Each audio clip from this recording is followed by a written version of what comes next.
Bismillahirrahmanirrahim.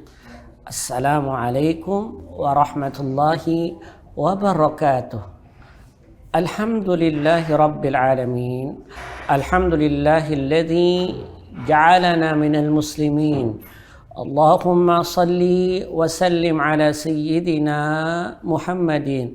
Salata abdin qallat hilatuhu wa rasulullah wasilatuhu. فأنت لها يا إلهنا ولكل كرب عظيم ففرج ما نحن فيه بسر بسم الله الرحمن الرحيم. Segala puji bagi Allah Tuhan semesta alam dengan ungkapan Alhamdulillahi Rabbil Alamin. Salawat serta salam tak lupa kita haturkan kepada kekasih Allah, penyejuk jiwa kita dikala kita gundah, dikala kita sedih, kita sebut namanya yang akhirnya memberikan keadaan yang berbeda, yaitu salawat kepada Nabi. Allahumma salli wa sallim ala sayyidina Muhammad wa ala ali sayyidina Muhammad. Para pemirsa TPRI Kalimantan Selatan dimanapun Anda berada, kali ini kita bicara sebuah hadis tentang sebuah hak-hak diri dalam kehidupan. Jadi kita punya hak, diri kita ini punya hak dalam sebuah kehidupan. Hadis yang diriwayatkan oleh Imam Bukhari. Artinya hadis ini dalam derajat sahih. Rawahul Bukhari, riwayat Imam Bukhari itu 100% adalah sahih. Karena hadis sahih itu definisinya adalah ma ittasala sanaduhu binaqlil adlid dhabiti an mithlihi min ghairi sazzin wala illatin. Dalam riwayat hadis sahih itu kan ditemukan pertama dulu yang disebut dengan hadis itu qauli, fi'li, takriri, itu yang menemukannya adalah Imam Az-Zuhri, Shihabuddin Az-Zuhri. Ini pada tahun ke sekitar 65 Hijriah.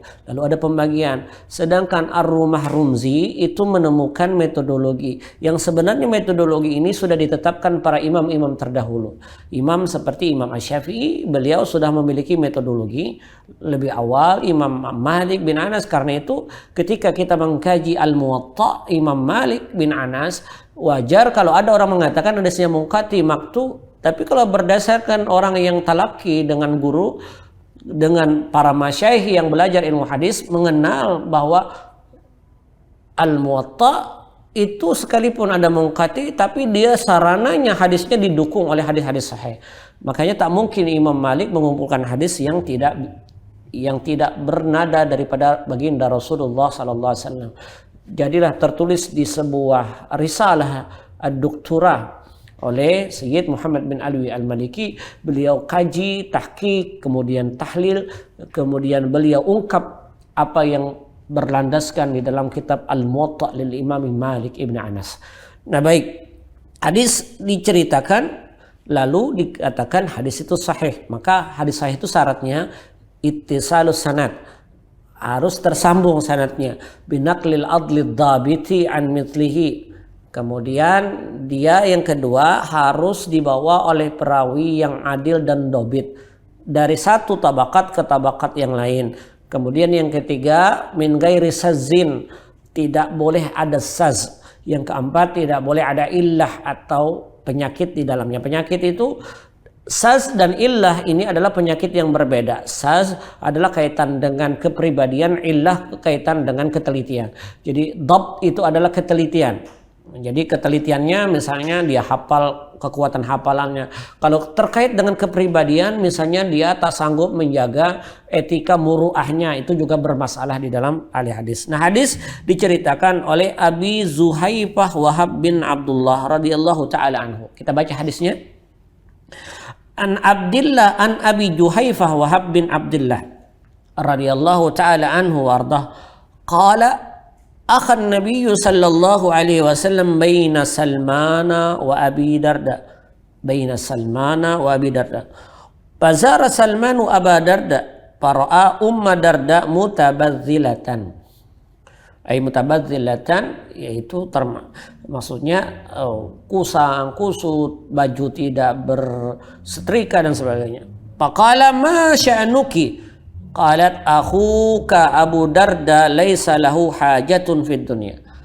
Faja'a Abu Darda fasana'a lahu ta'aman.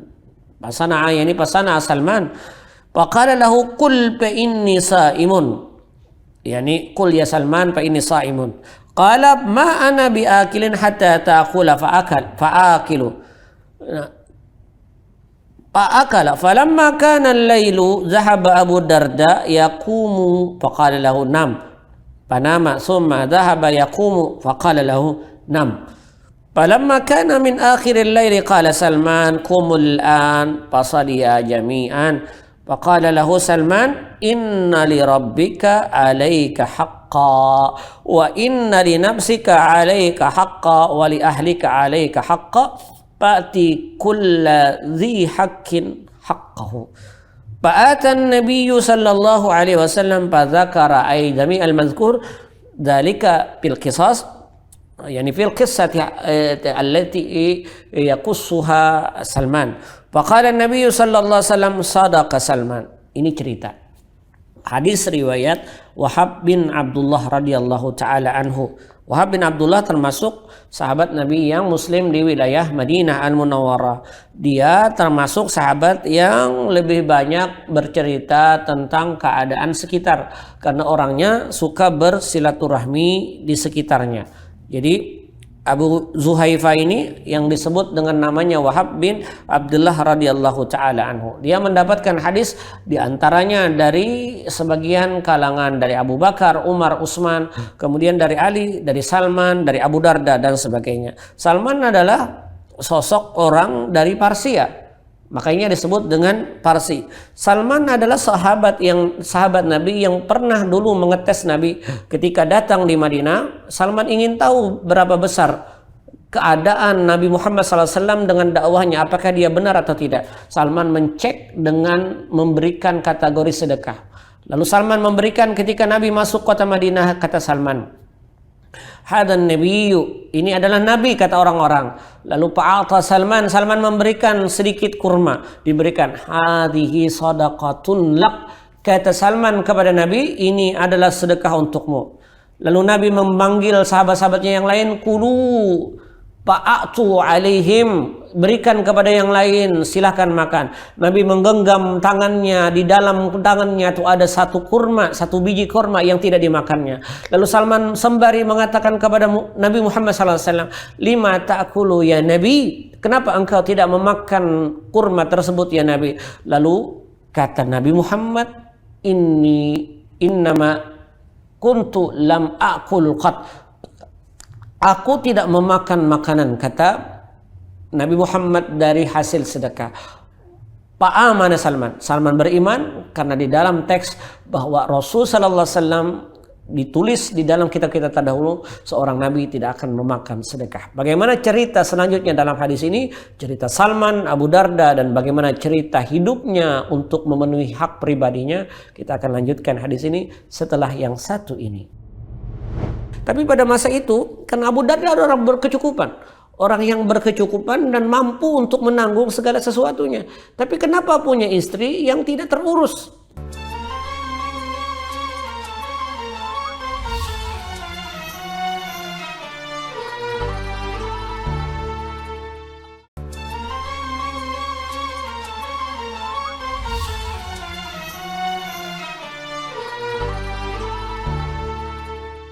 Allahumma salli wa sallim ala sayyidina Muhammadin wa ali sayyidina Muhammad. Para pemirsa TPRI Kalimantan Selatan dimanapun Anda berada, semoga waktu Anda senantiasa diliputi dengan banyak kebaikan.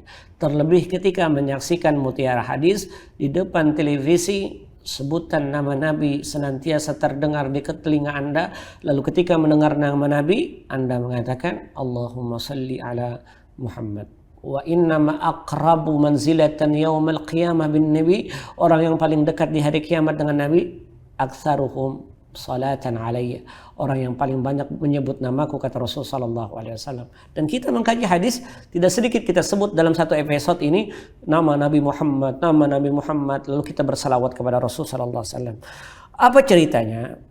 Nabi, kata Wahab bin Abdullah, akhan nabiyyu baina Salman wa Abi Darda.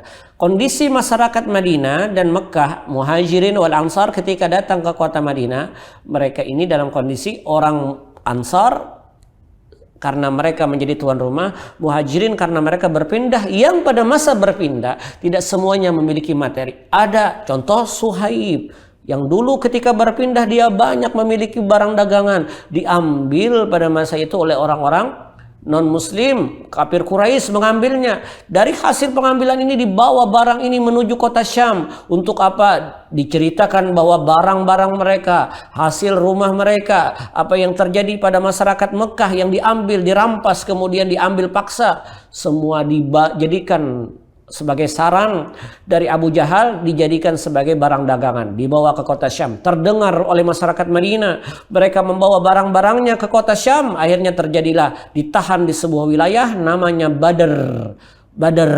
Di sebuah wilayah itulah terjadi perang besar, perang Badar. Sebabnya diantaranya adalah ketika Al-Muhajirin, orang-orang Mekah berpindah ke Madinah, barang-barang mereka tertahan di kota Mekah, dirampas, diambil, kemudian dijadikan barang dagangan. Mereka ingin mengambil kembali barang tersebut karena memang hak mereka. Terjadilah perang.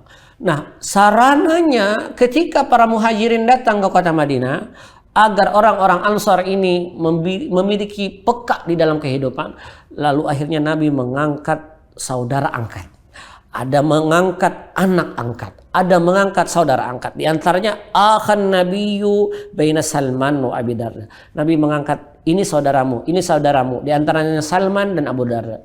Maka ada saudara dalam kehidupan kita ini, ada saudara kandung, ada saudara angkat. Kita boleh diangkat saudara. Seperti dulu kami mengaji dengan guru-guru kami itu. Di dalam satu majelis terkadang karena untuk menambah saling berbagi di antara mereka, guru tidak segan-segannya untuk mengangkat satu murid kepada murid yang lainnya. Kau saudara dengan ini, kau saudara dengan ini, kau saudara dengan ini. Seperti Nabi mensaudarakan Salman dengan Abu Darda. Abu Darda namanya siapa? Umair namanya. Bukan Abu Darda, tapi masyhurnya adalah Umair. Abu Darda dulu adalah beragama Yahudi, dia berkeyakinan Yahudi, dia termasuk orang yang berkecukupan, dia memiliki diceritakan bahkan beliau memiliki banyak perniagaan. Setelah masuk Islam, mulai mengontrol kehidupan duniawinya dan lebih banyak condong ke keadaan ikut serta di dalam perkara-perkara akhirat. Fazara Salman, karena ini adalah saudara angkat. Akhirnya pada masa itu Salman berkunjung ke rumah Abu Darda. Ini saudara dia, saudara angkatnya. Datanglah Salman. Fazara Salmanu Abu Darda. Salman datang kepada Abu Darda. Fara'a Ummu Darda. Yang pada masa itu Abu Darda tidak didapati di dalam rumah, tapi ada istrinya Ummu Darda. Fara'a Salmanu Ummu Darda. Dijumpainya Ummu Darda pada masa itu, istri daripada Abu Darda. Mutabadzilatan, sayangnya tidak sesuai dengan apa yang menjadi keadaannya. Biasanya rapi, tidak kusang, pakaiannya lembut. Tapi pada masa itu, kan Abu Darda adalah orang berkecukupan. Orang yang berkecukupan dan mampu untuk menanggung segala sesuatunya. Tapi kenapa punya istri yang tidak terurus? Maka disebut oleh Salman, mutabadzilatan. Maka seyogianya, wahai para laki-laki, kalau kau punya rezeki yang halal, kau punya rezeki yang lebih, berikan istrimu yang layak, pakaian yang layak, baju yang tidak perlu bermerek tapi yang bagus untuknya. Engkau berikan kepada anak-anakmu, engkau cukupi mereka, maka itu adalah bagian daripada nafkah, satu sedekah kepada Allah Subhanahu wa taala. Para Ummu Darda mutabadzilatan, didapati pada masa itu Ummu Darda dalam kondisi kusang, kumal, rambut tak terurus, jilbabnya pun tidak terurus. Faqala Salman sembari mengatakan dengan kondisi itu, Masya Anuki Ummu Darda, wahai saudariku, kenapa yang terjadi pada dirimu? Macam mana dengan keadaanmu? Kenapa engkau seperti ini? Qalat Ummu Darda mengatakan, Ahuka Abu Darda laisa lahu hajatun fid dunya. Sembari mengatakan Ummu Darda, wahai Salman, bahwa saudaramu Abu Darda sekarang dia tidak berhajat lagi dengan dunia. Lihat keadaannya, lihat dia tidak malas-malasan bekerja, tidurnya sedikit dan sebagainya. Disebut oleh Ummu Darda, tahapan demi tahapan. Lalu dikatakan Faja'a Abu Darda, asik ngobrol dengan Ummu Darda, asik ngobrol dengan istrinya Abu Darda. Tiba-tiba datanglah Abu Darda. Datang Abu Darda. Karena datang Abu Darda, Salman adalah saudara seangkatnya sebelum nantinya diharamkan, bukan diharamkan, dibatasi, diberi batasan antara anak angkat dan saudara angkat oleh Nabi Muhammad SAW. Karena dulu saudara angkat boleh mewaris, lalu turunlah ayat tahapan demi tahapan. Lalu datanglah Abu Darda setelah itu. Setelah Abu Darda datang, Salman melihat Abu Darda datang. Apa yang dilakukan Salman kepada Abu Darda selepas dia sampai ke rumahnya? Kita akan lanjutkan hadis ini setelah yang satu ini. Ini adalah etika hubungan kepada sesama manusia, lebih aula, terkadang lebih diperhatikan dalam status hukum syariat dibanding antara kita kepada Allah.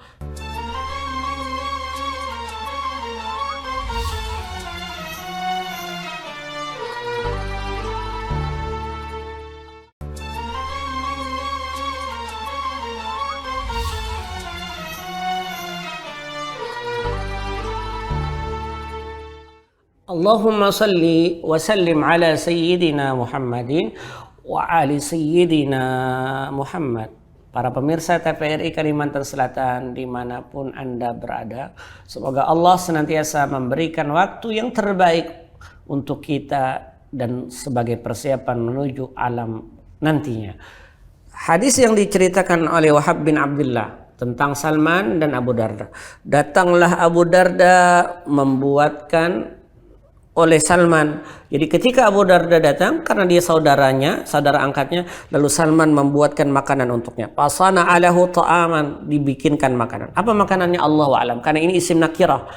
Imma bisa jadi kurma yang disajikannya, bisa jadi makanan yang biasanya dimakan oleh Abu Darda pada masa itu. Faqala lahu, lalu dikatakan kepada Salman. Abu Darda mengatakan kepada Salman. Kata Abu Darda kepada Salman, Kul fa inni saim. Kamu yang makan, saya sedang berpuasa. Rupanya makanan yang dibuat oleh Salman dijawab oleh Abu Darda, kamu makan, saya berpuasa. Rupanya saking dia tidak berhajat dengan dunia. Lalu kata Abu Darda, minta maaf, kata Salman, faqala Salman, ma ana biakirin hatta ta'kul. Aku tidak akan makan sampai engkau makan. Nah, di sini etikanya.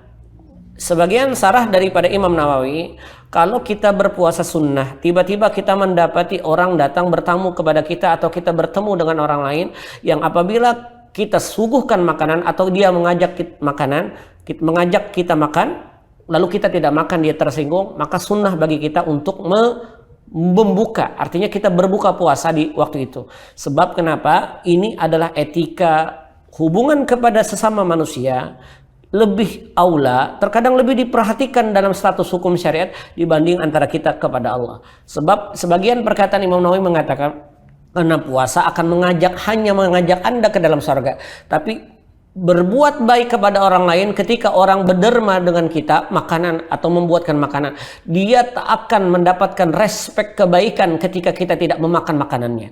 Maka oleh sebab itu, sebab kita mengabulkan hajat saudara kita, dapatlah hadis bahwa kita dikabulkan hajat oleh Allah Subhanahu wa taala. Ini kesunnatan bagi orang yang berpuasa sunnah, tiba-tiba mendapatkan makanan dari orang lain yang orang lain akan senang ketika kita memakan makanannya.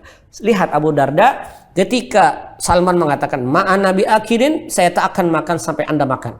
Lalu akhirnya Abu Darda memakan. Fa'akala. Makanlah mereka berdua. Senang senang Salman melihat Abu Darda makan. Sebab dia makan bersama. Falamma kana lail, karena ini saudara jauh, dari Parsi, dari Iran datang ke Madinah. Lalu falamma kana al-lailu, manakala di malam hari, karena dia menginap di rumahnya Abu Darda, dhahaba Abu Darda yaqum. Rupa-rupanya Abu Darda ini tak tidur. Salman tidur, Abu Darda naik bangun untuk salat malam, naik untuk bangun salat malam. Diperhatikan oleh Salman bahwa Abu Darda senantiasa melaksanakan salat malam. Dia tak mau lagi tidur karena dia kepengen akhiratnya penuh dengan kebaikan. Faqala lahu, Salman mengatakan, "Nam." Abu Darda tidur karena dia salat malam, lalu dikatakan, "Nam, tidurlah engkau." Panama. Karena menghormati tamu, dalam kondisi itu Salman adalah saudaranya, saudara angkatnya, panama. Abu Darda pun tidur di samping Salman. Summa dhahaba yaqum. Sekejap Salman tertidur, Abu Darda bangun lagi. Dia bangun lagi untuk salat malam. Ketika Salman merasa Abu Darda tidak ada di sampingnya, dia tengok. Faqala lahu, "Nam." Abu Darda tidur. Falamma kana akhirul lail. Rupanya Abu Darda ini asik dia untuk salat. Tidur, kata Salman. Rupanya dia tidak mau tidur. Dia bangun lagi, sekalipun dia taati perintah Salman untuk tidur, tidur sebentar lalu dia bangun lagi. Sampai di akhir malam, di penghujung malam. Karena malam terbagi tiga, awal malam, tengah malam, dan akhir malam. Ini paling afdol di dalam melaksanakan salat malam, dan kita berdoa kepada Allah agar diijabah oleh Allah. Wal mustaghfirina bil ashar. Syahidallahu annahu la ilaha illahu. Al-mustaghfirina bil asar, orang yang meminta ampun di waktu sahur adalah orang-orang yang memiliki lubbul kabir, memiliki nuansa hati yang luar biasa. Lalu pada masa itu, manakala Salman mengatakan, lalu ketika Salman mengatakan kepada Abu Darda, "Nah, sekarang Abu Darda sudah di penghujung malam. Falamma kana akhirul lail qala Salman qumul an." Sekarang ayo kita bangun. Mari kita bangun. Sebab kenapa? Karena sudah di penghujung malam yang layak untuk kita untuk melaksanakan salat malam. Berdirilah Abu Darda, fasalaya jami'an. Mereka berdua lalu salat berdua. Akhirnya salatlah Abu Darda dengan Salman. Disinilah dalilnya. Di sini disajikan dengan isim musanna. Fasalaya, fiilnya musanna. Fasalaya, sallaya. Mereka berdua salat. Dalam riwayat salaya maksudnya jamaah. Sehingga menurut ahli fikih, salat malam itu boleh berjamaah. Fasalaya jami'an, mereka salat, termasuk Ummu Darda, istrinya Abu Darda. Faqala lahu Salman. Salman bernasihat kepada Abu Darda. Abu Darda, saudaraku, inna li rabbika 'alaika haq. Sesungguhnya untuk Tuhanmu, 'alaika atas dirimu punya hak. Kita punya hak untuk Tuhanmu. Wa inna li nafsika 'alaika haq. Tuhan memiliki hak kepada engkau, kemudian jiwamu memiliki hak terhadap dirimu, wali ahlika alaika hak, keluargamu memiliki hak darimu, fa'ati kulladzi haqqin haqqahu, maka berikanlah sesuai dengan haknya berdasarkan proporsinya. Berikan hak ini, berikan hak ini, berikan hak istrimu, berikan hak anak-anakmu, berikan hak Tuhanmu, berikan hak dirimu. Jangan kau porsir untuk diri keadaan sehingga engkau lemah dalam keadaan tersebut. Fadzakara dzalika, rupanya menjadi pendaman oleh Abu Darda apa yang dinasihati oleh Salman Al-Farisi kepada dirinya. Fadzakara dzalika, dia bercerita, pergilah mereka berdua kepada Rasul, berceritalah apa yang terjadi di malam itu, apa yang terjadi pada hari kemarin sampai di malam itu. Fadzakara dzalika, panjang hadis yang diceritakan kepada Rasul. Rasul, ini saudara saya Abu Darda, istrinya seperti ini, kemudian dia puasa terus, malamnya dia tidak tidur, dia salat malam. Bagaimana pendapat engkau? Menurut saya hakada, diceritakan oleh Salman. Faqala Nabi, lalu Nabi mengatakan kepada Abu Darda dan kepada Salman, apa katanya? Sadaqa Salman, wahai Abu Darda, betul apa yang dilakukan oleh Salman.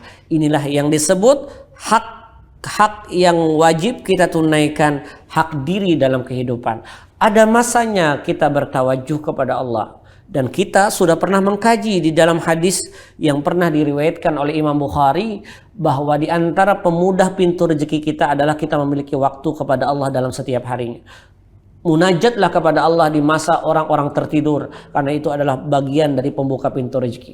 Kita punya hak diri terhadap kehidupan. Kalau kita memperhatikan ibadah yang luar biasa, sehingga para ulama lalu memecah antara ibadah mahadhah dan ibadah amma. Tidur pun bisa menjadi ibadah kalau niat tidur kita adalah agar senantiasa menjadi sarana agar beribadah kepada Allah. Kita tidur, kita makan, sesuatu yang sifatnya basyariat atau sifat biologis bisa menjadi pahala kalau dibarengi dengan niat kepada Allah Subhanahu wa taala. Makan kita jadi pahala, minum kita jadi pahala, bercengkrama kita jadi pahala. Kemudian tidur kita jadi pahala, bahkan minta maaf, menikah kita, bercumbu rayu dengan istri kita, bercumbu rayu dengan anak-anak kita, itu bisa menjadikan pahala di sisi Allah Subhanahu wa taala kalau kita berniat hanya untuk Allah. Begitu pula ada hak istri yang diberikan setiap saatnya. Inilah yang menjadi hak diri dalam kehidupan. Tidak porsir untuk satu objek yang menyebabkan kita lemah, yang menyebabkan kita lalai terhadap hak-hak yang lain. Maka nasihat Nabi, fa'ati kulladzi haqqin haqqau, tunaikan hak masing-masing keadaan sesuai dengan proporsinya. Semoga kita bisa mengamalkan.